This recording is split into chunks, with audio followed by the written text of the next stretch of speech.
Yes bana, tarehe 15 ya mwezi Juni mwaka 2025 imetajwa ndio siku pekee ambayo dabi ya Kariakoo kati ya Simba namzungumzia mnyama pamoja na timu ya Dar es Salaam African kutoka mitaa ya Kariakoo, viwanja vya Jangwani. Ni siku ambayo bodi ya ligi ya Tanzania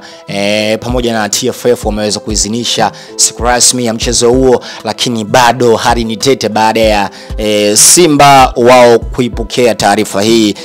kwa furaha zaidi baada ya ombi la Yanga kutoka pale CAS, nazungumzia CAS, kuweza kutupiliwa mbali na malalamiko hayo yamerudishwa chini ya TFF, wasimamizi wa ligi kuu ya Tanzania na shirikisho la soka hapa nchini Tanzania. Lakini makubwa zaidi ni kwamba baada ya bodi ya ligi pamoja na TFF kuweza kutangaza kwamba siku rasmi ambayo mchezo huu utaweza kurudiwa hapa nchini Tanzania, kwa sababu ni moja kati ya dabi maarufu ndani ya nchi ya Tanzania na Afrika kwa ujumla. Sasa mashabiki wameweza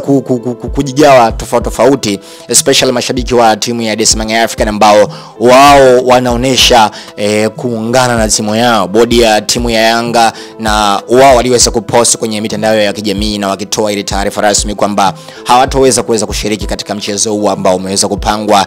kufanyika tarehe 15 ya mwezi Juni mwaka 2025. Na timu ya Simba wao tumeona kwamba uongozi wao tayari ukiwa umefurahi na kupokea taarifa hizi kwa furaha kabisa, na wakisema kwamba wapo tayari ndani ya tarehe 15 ni ubaya ubwela kuweza kushiriki katika mchezo huu maarufu zaidi hapa barani Afrika. Lakini kwa upande wa Yanga wao wanaonesha kwamba hawana imani na bodi ya ligi na wameweza kuchapisha katika kurasa zao za kijamii na wakizungumza kwamba hawatoshiriki katika mchezo huu wa tarehe 15. Lakini pia tumeona kwamba pale bungeni mbunge Msukuma ambaye amezungumza kwamba bodi ya ligi utacheza na nani, kwa sababu wao wameweza kutoa siku ya tarehe ya mchezo huo, lakini bado suluhisho kati ya Yanga na bodi ya ligi pamoja na timu ya Simba hawajafikia ule muafaka baada ya kesi kutoka pale CAS, nazungumzia mahakama ya usuluhisho wa michezo ya kimataifa kutoa majibu kwamba swala hili liweze kurudishwa katika bodi ya ligi hapa Tanzania pamoja na shirikisho ama chama cha soka cha hapa nchini Tanzania, na izungumzia TFF. TFF waweze kuamini kwamba yupi ambaye alikuwa na makosa, kwamba hawezi kutoa yale majibu ya rasmi, kwa sababu Yanga wao wanaona kabisa kwamba kulikuwa na ukiukwaji wa haki katika swala zima lililoweza kutokea katika mchezo wa awali, lakini TFF wameshindwa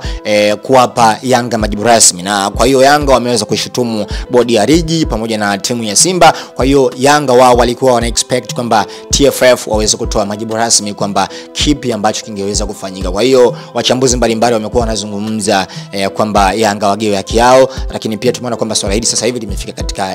sehemu kubwa kabisa mpaka pale bungeni limeweza kuzungumziwa. Kwa hiyo tunaona kwamba huenda makubwa yakawa yanaendelea baada ya Yanga kuweza kususia mchezo, lakini pia timu ya Simba kuweza kukubali kwamba wao wako tayari. Kwa hiyo niambia hapo chini kwenye comment section kwamba muonaje, lakini pia una expect kwamba Yanga wataweza kukubali kucheza mchezo huu ambao utafanyika tarehe 15 ya mwezi Juni mwaka 2025, ama kuna kitu ambacho kitaweza kutokea? So guys, bye bye, lakini pia salia hapa Film Online kwa habari nyingine zaidi. Ciao.